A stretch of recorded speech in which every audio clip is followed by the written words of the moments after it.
Бұл әлем чемпионаты осыған дейінгі әлем чемпионаттарынан мүлде басқа. Біріншіден, тарихта болмаған 3 елде қатар болады. Олар Мексика, Канада және ақш. Әдеттегідей 32 емес 48 құрама қатысады. Әдеттегідей 64 емес 104 ойын ойналады және осыған байланысты неше түрлі сіздер білмеген қызықтар. Бүгін тек форматымен ғана шектелмей, билеттердің құны, ойындардың рекорд қойып жатқан арақашықтығы, тіпті сағаттық белдеулерді де қамтып жатқан тақырыптарды қозғаймыз. Сіздермен бірге желі аяқтарына аса видео басталмай жатып лайк басып, тіркеле кетіңіздер.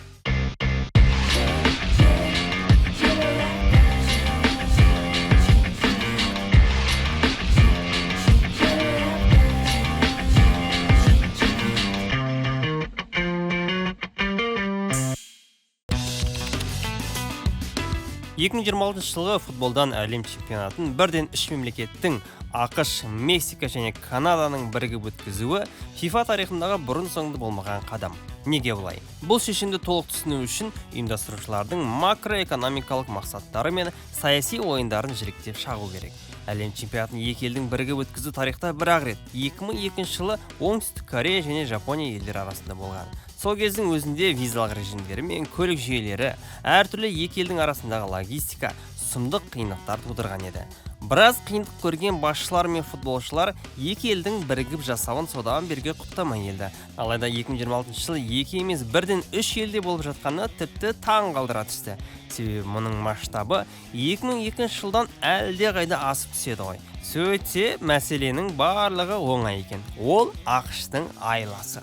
Мәселен, ақш әлем чемпионатын жалғыз өзі ұйымдастырғысы келген, алайда әлемдегі оқиғалар Трамптың кейбір шешімдерін көп елдер жақтыра бермегені кедергі келтіріп отырды. Келесі әлем чемпионатын қайда өткіземіз дегенде бәсекелес Мароккодан ұтылып қалмас үшін ақшқа сенімді одақтастар қажет болды. Канада мен Мексика мінсіз дипломатикалық қалқанға айналды. Негізі FIFA басшыларына да Солтүстік Америкада өткені жақсырақ, өткені соңғы әлем чемпионаттары Еуропада, Азияда, Африкада да өтіп әлемді шарлап келді. Ал қазірге болатын өңірде болмағанына біраз болды. Әйтпесе, ақштың жалғыз өзі әлем чемпионатын өткізе алмайды деп ойлайсыздар ма? Стадиондары жетеді емес артылып жатыр. Ал Канадада осы мәселе бойынша қиындықтар. Турнирді толық қамтитын жағдай жоқ. Ал Мексикада стадиондары болғанмен көбісі ескі және қазіргі стандарттарға сай келе бермейді.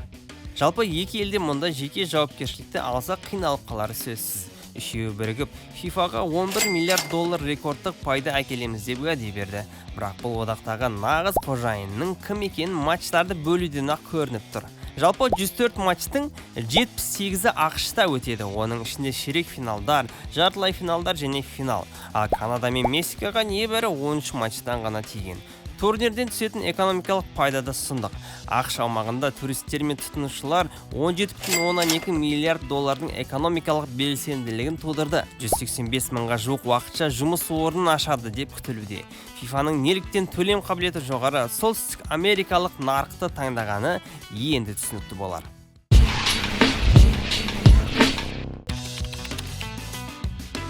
Турнирді 32-ден 48 командаға дейін кеңейту бұл 1998 жылдан бергі ең радикалды форматты өзгерісі. Бастапқыда FIFA кеңесі әр топта 3 командадан болатын 16 топты құруды ұсынған, бірақ бұл идеядан тез бас тартты. Себебі 3 командалық топта соңғы ойын көбіне 2 командаға да тиімді болатын келісілген матчқа айналып кетіп, 3-ші команданы жарыстан ысырып тастау қаупі өте жоғары болды. Сонымен жаңа формат қандай? 48 ұлттық құрама әрқайсысы 4 командадан тұратын 12 топқа бөлінеді. Әр команда топта кемі 3 матч ойнайды. Әр топтан үздік 2 команда және 3-ші орын алған ең мықты 8 команда автоматты түрде плей-оффқа шығады. Жаңа плей-офф кезеңі қосылды. Ол 16-1 финалдық кезеңі. Матчтардың жалпы саны 64-тен рекордтық 104-ке өсті. Тек топтық кезеңнің өзінде 72 матч ойналады. Турнир ұзақтығы да рекордтық 39 күнге созылады. Тағы бір маңызды өзгеріс. Енді топтағы командалардың ұпайы тең болған жағдайда, бірінші кезекте голдар айырмашылығы емес, өзара кездесулердің нәтижесі есепке алынады. Яғни екі команда бірдей ұпай жинаса, турнир кестесіндегі орнын олардың бір-біріне қарсы матчтардағы нәтижесі анықтайды. Осылайша командалар әлсіз қарсыластарға көп гол соғып, голдар айырмашылығын жақсартуға емес, тікелей бәсекелестерін жеңуге көбірек мән береді. Бұл өзгеріс маңызды матчтарды тартысты етіп, командаларды жеңіс үшін белсенділірек шабуылдауға ынталандыру мақсатында енгізілген. Ал енді 48 командаға кеңейтудің басты мақсаты, әрине ол жаңа айтқандай ақша, тек билет емес, телеқұқықтар мен демеушілік келісімшарттардан түсетін табыс. Азия, Африка және Солтүстік Америка квоталарын көбейту арқылы FIFA халқы көп, бірақ бұрын мундиалға сирек шығатын елдерді қамтып отыр. Бұл кеңеюдің нәтижесін қазірдің өзінде көріп отырмыз. 2026 жылғы әлем чемпионатында Өзбекстан, Иордания, Кюрасао және Кабо-Верде тарихта алғаш рет мундиалға қатысады. Яғни FIFA-ның жаңа форматы бұрын әлем чемпионатына жете алмай жүрген елдерге де үлкен мүмкіндік берді. Қосымша 40 матч, бұл қосымша жүздеген сағаттық эфир уақыты, көбірек жарнама слоттары және билеттен түсетін қыруар ақша деген сөз.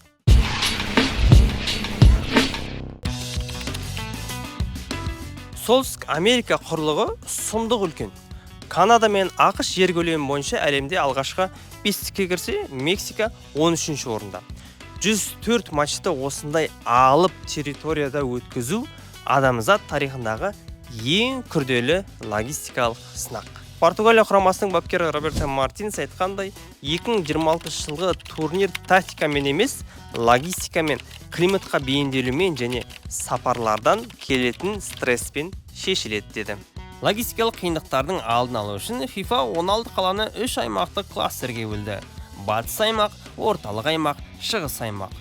Топтық кезеңде командалар тек өз аймағында ойнайды деп жоспарланғанымен, талдау көрсеткенде бәрібір теңсіздік байқалады. Мысалы, солтүстік шығыс дәлізінде ойнайтын ай тобындағыларға ұтысты билет түсті. Олар Бостон, Нью-Йорк және Филадельфияда ойнайды.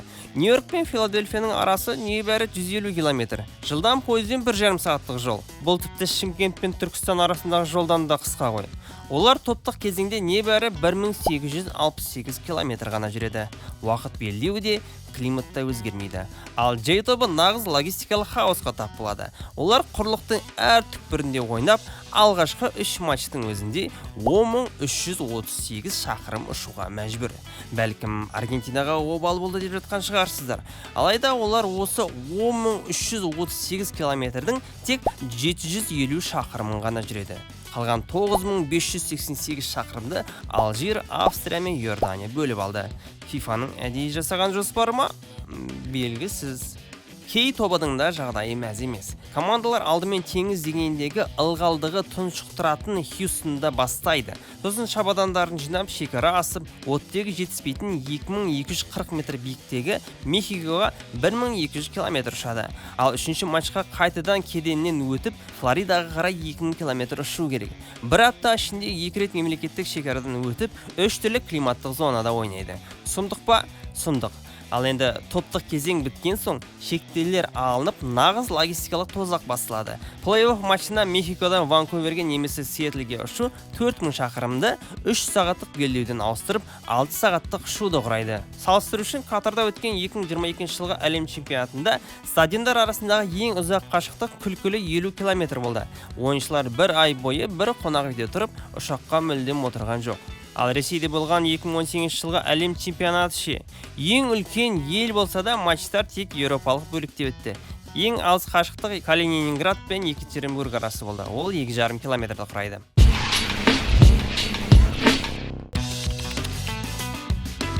Турнир 4 түрлі уақыт белдеуін қамтиды.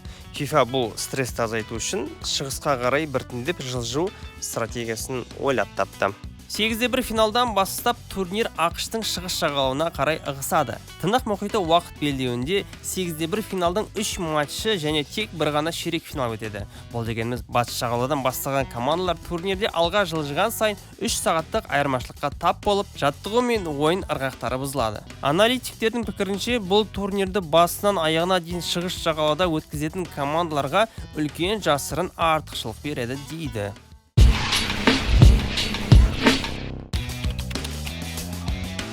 Тағы бір критикалық фактор теңіз деңгейінен биіктік. Бәлкім біз Қазақстанда тұрып мұндай мәселені біле бермейміз, себебі біздің өңірде мұндай байқалмайды. Тіпті Алматы қаласының өзі сәл биікте орналасқанымен, ол биіктік денсаулыққа әсер беретіндей деңгейде емес. Сол секілді Нью-Йорк, Майами, Ванкувер, Лос-Анджелес және Хьюстон сияқты жағалаудағы қалалар теңіз деңгейінде орналасқан. Ол жерде оттегінің мөлшері үйреншікті 20,9%-ды құрайды. Алайда Мексикадағы стадиондар футболшылардың физиологиясына сұмдық сынақ дайындап отыр.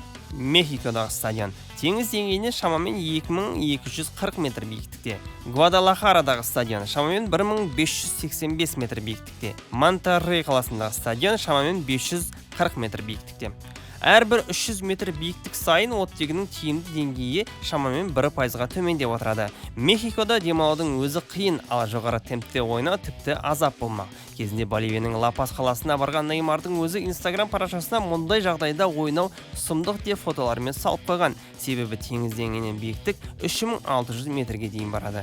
Дегенмен A, F және K топтарына түскен командалар Мексикада 16 күндей болып, табиғи биіктікке үйренеді. Кейін теңіз деңгейіндегі плей-офф матчтарына қайтқанда, бұл командалар физиологиялық тұрғыда ғаламат бонусқа ие болуы әбден мүмкін.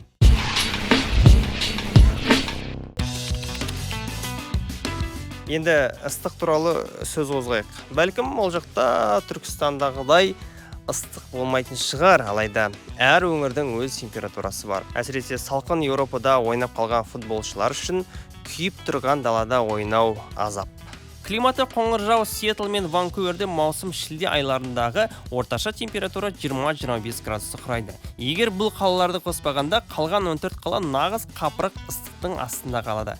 Нью-Йорк, Филадельфия, Майами және Бостондағы ашық стадиондар жылу соққысын алу қаупі жағынан өте қауіпті. Бұл тәуекелді азайту үшін FIFA әр таймның шамамен 22 минутында міндетті 3 минуттық су ішу үзілісін енгізді. Ал Атланта, Хьюстон, Даллас және Лос-Анджелестегі салқындатқыш жүйесі бар жабық стадиондар ыстық мәселесін шешіп жатыр.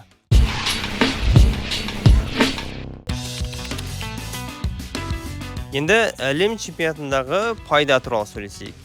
Өзім барып зерттеп сұрастып көрмеген соң сандар құбылуы мүмкін, алайда ашық желідегі сандарды іздеп сараптап көрдім. Солтүстік Америка экономикасына тигізетін жалпы әсері 80,1 миллиард доллар деп бағалануда. Ал FIFA-ның өзі бұл секілден 10,9 бен 13 миллиард доллар аралығындағы таза табыс таппақ. Қатардағы чемпионаттан түскен 7,5 миллиардпен салыстырғанда бұл 56%-ға көп. FIFA инфрақұрылымға қыруар қаржы шашпайды. Барлық ауыртпалықты жергілікті билікке іліп қойып, өздері медиа құқықтар мен билеттерден түскен қаймақты қалқып алады. Телевизиялық трансляция құқықтарынан түсетін табыс тарихта алғаш рет 4 миллиард доллардан асады деп күтілуде. ақш-тың ішкі нарығындағы телекұқыны бірден 94%-ға шарықтап кетті. Бірақ ең қызығы бұл емес. Биылғы чемпионатта күннің ыстығына байланысты әр таймда су ішу үзілістері болады дедік қой. FIFA тек ойыншылардың денсаулығын ойлап жатыр екен ғой деп ойлап қалмаңыздар. Бұл жай ғана тікелей эфирде өте қымбат жарнама қоятын жаңа слоттар жасаудың қулықтарының бірі. Осылайша сусындар мен тамақ өндіруші алып корпорациялар бұл үзілістерді өздерінің жарнамалық алаңына айналдырып үлгерді. FIFA-ның 13 миллиард доллар табысқа жетудегі басты қаруы билет сату стратегиясын түбегейлі өзгертуі. Үйім тек матч күндері стадиондар мен оның айналасынан түсетін табыстың өзінен 3 миллиард доллар жинауды жоспарлап отыр. Бұл табысқа тек билет сатылымы ғана емес, VIP орындар мен hospitality пакеттері, стадиондағы тамақ пен сусын саудасы, жанкүйерлер сатып алатын жейделер, кепкалар, шарфтар және басқа да ресми мерчендайзинг өнімдері кіреді. Бұған қоса автотұрақ, арнайы фан аймақтар мен түрлі коммерциялық қызметтерден түсетін ақшада есепке алынады. Салыстыру үшін айтсақ, 2022 жылы Қатардағы әлем чемпионатында матч күндері түскен жалпы табыс шамамен 950 миллион доллар болған. Яғни FIFA бұл жылы сол көрсеткішті 3 еседен астам арттыруды көздеп отыр. FIFA тарихта алғаш рет билеттердің басым бөлігіне сұранысқа қарай бағаның құбылуы жүйесін енгізді. Бұл авиакомпаниялардың әдісі. Билетке сұраныс артқан сайын бағасы автоматты түрде шарықтай береді. Нәтижесінде топ матчтардың билет мыңдаған долларға сатылып жатыр. Одан бөлек билеттердің санаттары өзгерді. Енді баға орталыққа жақындығымен емес, стадионның биіктігіне қарай өлшенеді. Төменгі қатарлардың бәрі премиум. Билеттердің орташа бағасы кемі $1000-дан $8000 дейін барады. Ал байларға арналған Hospitality VIP пакеттері мүлдем бөлек әлем. Жеке орындар мен скайбокстардың бағасы 16-да бір финалдық кезеңнің өзінде $163,200 дейін жетеді. Жай халықтың шуын басу үшін FIFA $60 билеттер шығарғанымен, олардың саны өте шектеулі. Жалпы әлем чемпионатына барып көру үшін қалтаңда кемі 10 миллион теңге болу керек ау, егер ол да жетпей қалмаса. Жанкүйерлер үшін нағыз қиындық ол турнир өтетін 16 қалада баспана табу. Қонақүйлер бағаны орта есеппен 328%-ға көтеріп жүрген. Мысалы, Канададағы Ванкуверде $369 қонақ үй $890-ға көтерген дейді. Бұл 141%-лық өсім. Ал ақш-тағы Бостонда $260-ды $611-ге. Бұл 135%-ді құрады. Ал ақш пен Канадаға қарағанда экономикасы төмендеу Мексикаға тіпті таңғалуға болады. Мысалы, Мехикодағы $170 $597-ға, бұл 251%. Гвадалахарадағы $90 $511-ге, бұл 467%-ді көрсетіп тұр. Көріп тұрғандарыңыздай, Ванкувер ең қымбат қалаға айналса, дәстүрлі түрде арзан саналатын Мексика қалаларындағы ашкөздік тіпті шектен шыққан. Жалға алуға мүмкіндігі бар бағдарламалардың өзінде бағалар шарықтап жатыр. Мысалы, Канзас-Ситиде пәтер жалдау орташа есеппен тәулігіне $539-ға жеткен. Бірақ нағыз скандал суға байланысты болды. Солтүстік Американың жазы өте ыстық. Басында FIFA жанкүйерлерге 1 литрлік бос пластик құтыларды әкелуге рұқсат берген. Алайда турнирге 2 апта қалғанда олар ережені кілт өзгертіп, көп рет қолданылатын ыдыстарға қатаң тыйым салды. Не үшін дейсіз ғой? Адамдар стадион ішіндегі $8-9 суды амалсыз сатып алу үшін. Бұл халықтың денсаулығына ақшаға айырбастау деп қоғам мен саясаткерлер қатты шулаған соң ғана FIFA кішкентай 590 мл құрайтын 1 реттік су кіргізуге рұқсат беріп, арзан компромиске келді.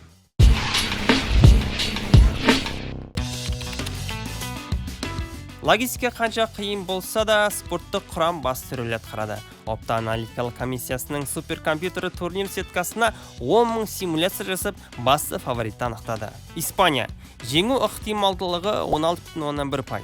2024 жылға Еуропа чемпиондары прагматикалық тики-такадан бас тартып, өте агрессивті әрі вертикальды стильге көшті. Симуляциялардың 52,1%-ында олар кем дегенде ширек финалға кепілді түрде шықты.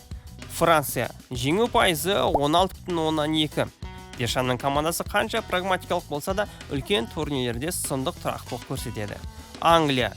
Жеңу пайызы 10,5%. Құрамы өте терең, бірақ АПЛ-дағы ауыр маусымнан кейін ойыншылардың шаршауы басты кедергі болуы мүмкін. Аргентина. 9,2%. Қазіргі әлем чемпиондары Скалонидің бастауымен әлі де жеңімпаз менталитетін сақтап отыр.